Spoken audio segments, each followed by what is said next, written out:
Hello and welcome back to Humans in Society. This video focuses on the topic personal relationships under the subject personal development.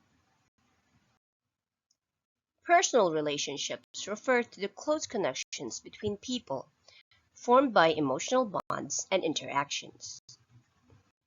During our lifetime, people will experience three kinds of personal relationships: family, friendships, and partnerships. A family refers to two or more persons who are related by birth, marriage, or adoption, and who live together as one household. Friendships are close ties that are formed between two or more people that is often built upon mutual experiences, shared interests, proximity, and emotional bonding. Partnerships are close relationships formed between two people that are built upon affection, trust, intimacy, and romantic love. Before we continue, please like the video, subscribe to the channel, and ring the bell for notifications. Comment below for topics you would like to be discussed in future videos. Healthy relationships are a vital component of health and well-being. There is compelling evidence that strong relationships contribute to a long, healthy, and happy life. Conversely, the health risks from being alone or isolated in one's life are comparable to the risks associated with cigarette smoking, blood pressure, and obesity. Healthy relationships help us live longer. Research has shown that people with strong social relationships are less likely to die early. Committing to a life partner can add 3 years to our life expectancy, and that men's life expectancies benefits from marriage more than women's. Healthy relationships help us deal with stress. The support offered by a caring friend can provide a buffer against the effects of stress.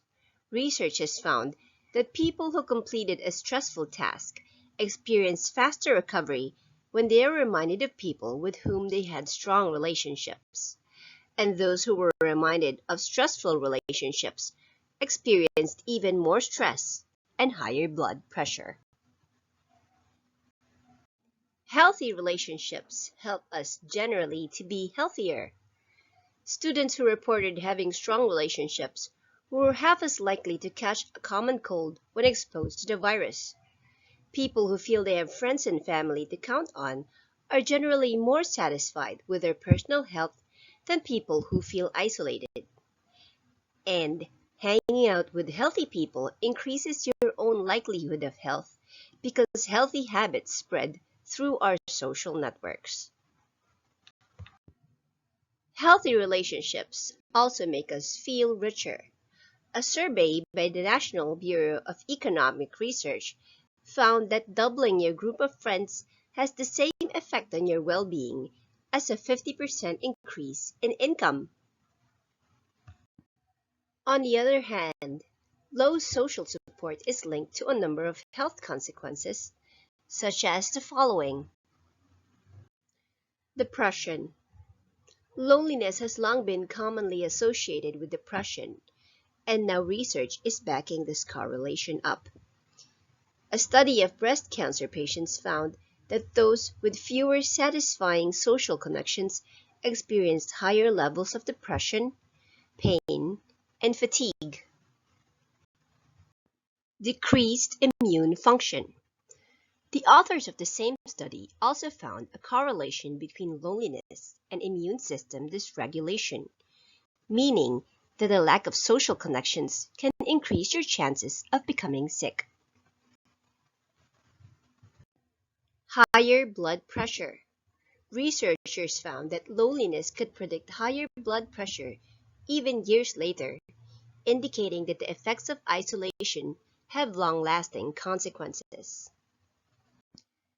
Decades of research support the idea that a lack of relationships can cause multiple problems with physical, emotional, and spiritual health.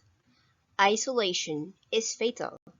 Therefore, we must nurture our relationships. One way to do that is to connect with your family. Family can provide comfort, support, and even influence better health outcomes while you are sick. Practice gratitude. Gratitude is one of the most accessible positive emotions, and its effects can strengthen friendships and intimate relationships. Expressing gratitude towards a partner can strengthen the relationship, and this positive boost is felt by both parties, the one who expresses gratitude and the one who receives it. Learn to forgive. It is normal for disagreements or betrayal to arise in relationships, but your choice about how to handle the hurt can have a powerful effect on the healing process. Choosing to forgive can bring about a variety of benefits, both physical and emotional. Be compassionate. Compassion is the willingness to be open to yourself and others, even in painful times, with a gentle, non-judgmental attitude. When you feel compassionate towards another person, whether a romantic partner, friend, relative, or colleague, you open the gates for better communication and a stronger bond. Accept others. It is also important to be accepting of the other person in the relationship.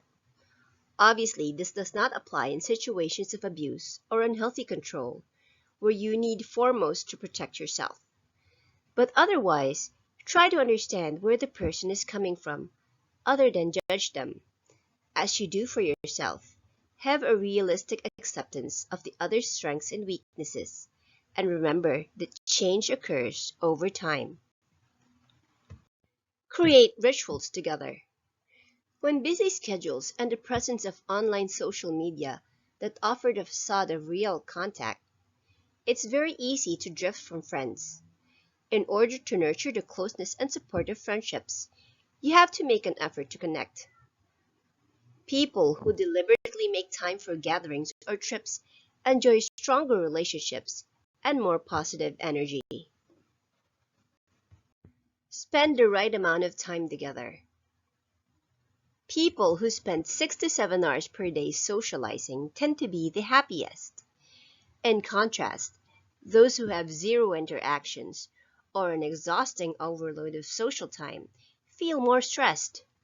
Knowing when to give your time to others and when to take your time for yourself can be crucial in maintaining a balanced, healthy relationship as well as emotional well-being. Relationships are not static. They are continuously evolving, and to fully enjoy the benefit from them, we need skills, information, inspiration, practice, and social support. The ideas discussed in this video are based on the content standards of the Department of Education. Thank you for watching, and see you in the next lesson.